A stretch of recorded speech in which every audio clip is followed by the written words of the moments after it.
one effect. 2 effects, baby, let's do it! Hey, what's up? I'm Adrian. I'm a visual effects artist. Today on my Garbo laptop, I have a website open called the SuperPower Wiki. This website gives you the ability to pull up a random page, which basically generates a random superpower. So I thought that would be great for me. I'm going to use this to generate a random superpower, and then I'm going to recreate that with visual effects. Random page, let's go. Okay, forgive my pronunciation. The first one I pulled up is Purgatin Manipulation. I don't know what that means, but it's the opposite of taint manipulation. I gotta reload it. All right, this one is called Arm Expansion. The ability to grow one's arms independent of one's own body. The first step to this effect is the same as any effect, really. I need to steal a Diet Coke from Nico's fridge without being caught.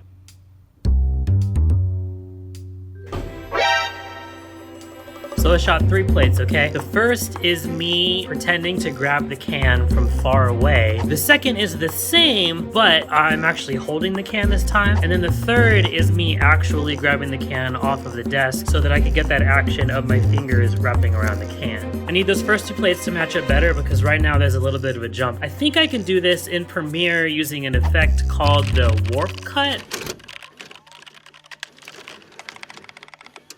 So for me, that worked okay if I put it over a period of like 7 frames. For you, it might be shorter, it might be longer. I really don't know. I don't use that effect enough to really know that much about it.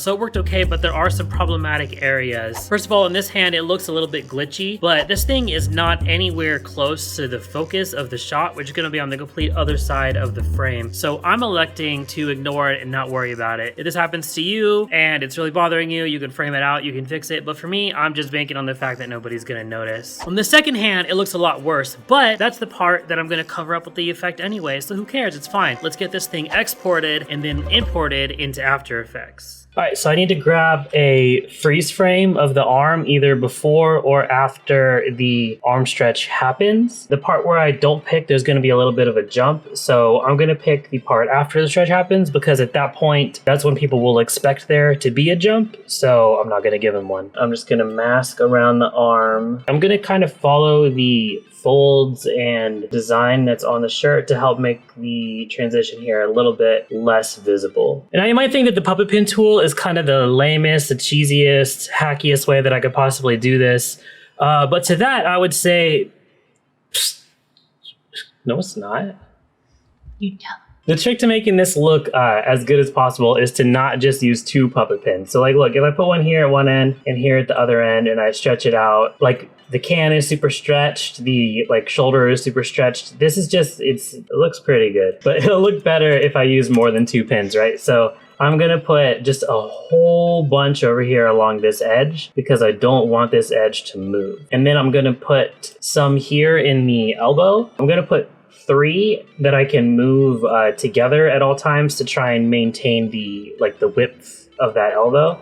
And then I'm gonna put some here on the wrist. By having them here on the wrist but not on the can itself, the hand and the can won't get deformed as much. All right, so I got my stretchy arm, but you can still see my regular arm in the background, so we need to cover that up with the clean plate. What's that? You forgot to shoot a clean plate? So did I. So here's what I'm gonna do instead. I just move back to a part where I'm not standing where the arm is supposed to be. We make a freeze frame, and then we're just gonna mask around the part that's messed up. It's no problem. Like, you should always get a clean plate, but you're gonna forget sometimes if you're me. So there we go. That's a basic stretchy arm, but right now we still have the can kind of just teleporting and disappearing, which is why we shot this 3rd bit of footage. I'm gonna add some time remapping. All right, the last detail here is that when my arm starts to stretch, there's kind of a can magically appearing, and that's not what we want. So we're gonna just draw another mask. It's not gonna line up perfectly because there's puppet pin tools on it, so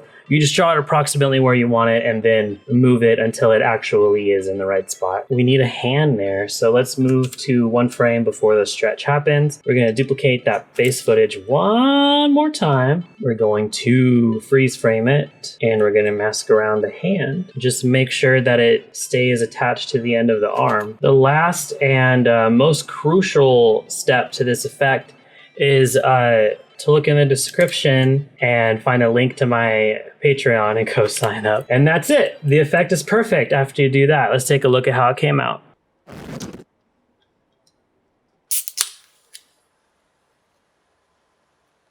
Every single day I be drinking diet soda pop. I don't think there'd ever be a way I would wanna stop. I start feeling dizzy when I hear that little fizzy pop. Here is all the ways I can't drink it. Okay, ready, go. I drink that soda rectal. I also drink it orally. I ain't tried it intravenous cause that only just occurred to me. I stick it in my fridge and I cool it 32 degrees. If you offer me a soda, I would be like, oh, okay.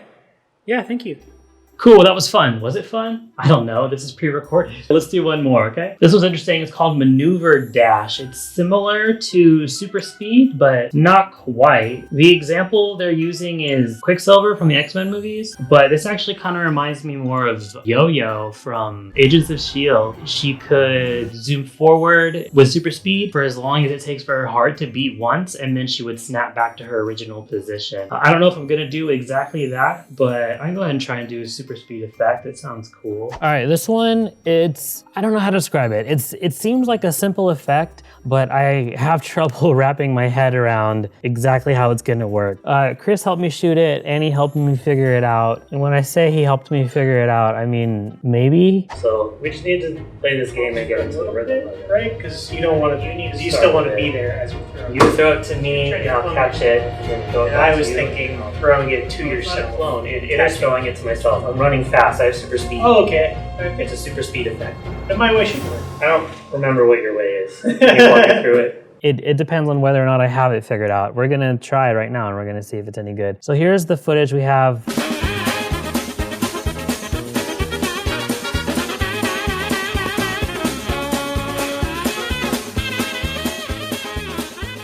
Why did I do it like this? I'm sure there's a good reason. All right, let's just do it. Let's just figure it out. Okay, so I know I need footage of me throwing the ball from the right side. I have to hold up my hand because I don't remember left from right, but I know I'm right-handed, so that's what that was. I'll make that a separate clip. Here I am on the left, catching the ball and throwing it as well. So, whoa, what the heck? Okay, so I'll separate that and then go through until after I've thrown the ball till it leaves my hands.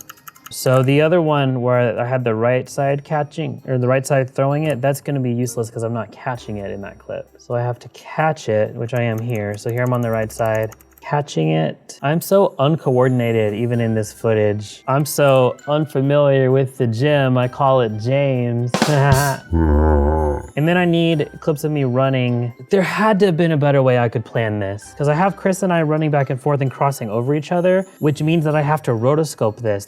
There should have been a way that I could get by without rotoscoping it, but whatever it is, I didn't do it. I'm not sure if it's necessary to do like a tight roto around this ball because the background isn't changing. So theoretically I could just have like a loose mask around it. I don't know. Like it's easy enough to do because it's a simple, circle shape and it might come in handy. I don't know if it will or not. So I feel like I'm not gonna regret doing it. So I'm doing it. Look at my form. Like, ooh, I'm doing sports. I didn't even mention, but I'm gonna try and make this a perfect loop. Like for Instagram, I think people will like that, but it adds another level of complexity. People love loops. Do they? I hope so. You can always tell when it's a visual effects artist trying to act. In the other clip and in this one, I feel like what I'm doing with my body is not natural. It's me clearly thinking about visual effects, trying to do an action, in this case, a sports action, which is unheard of for people like me. Not sponsored. Not gonna burst into a rap. Okay, I think at this point, the best way for me to be able to wrap my head around this is to piece it together and ignore the super speed effect, just sort of like teleporting, catching the ball with myself. If I can do that, then I can add super speed in between and it should work. So let's see how that turns out. So here I've got all those non-super speed clips put together. It's technically already a perfect loop. That is great.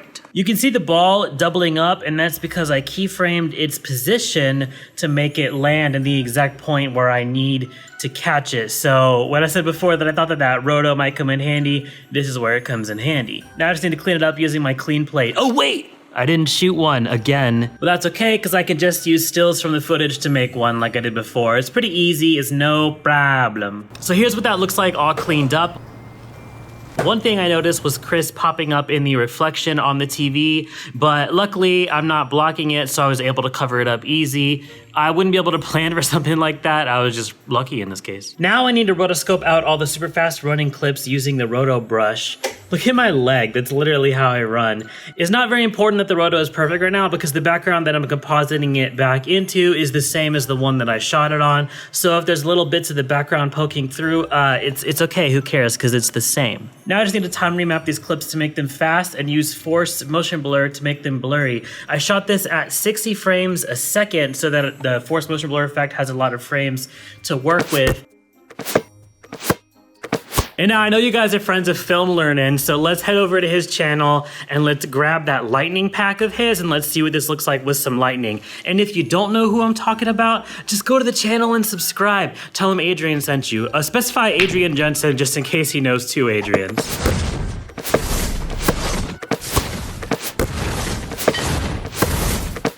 All right, and that's another episode of SuperPower Roulette. Done. Finished. We did it, guys. I do sincerely hope that you had a good time. If you liked the video, please remember to leave a like on it and subscribe if you want to see me again. I should try and frame this video a bit better. Anyway, I hope you guys stay positive, stay creative, and try and treat each other better. I'll see you next time.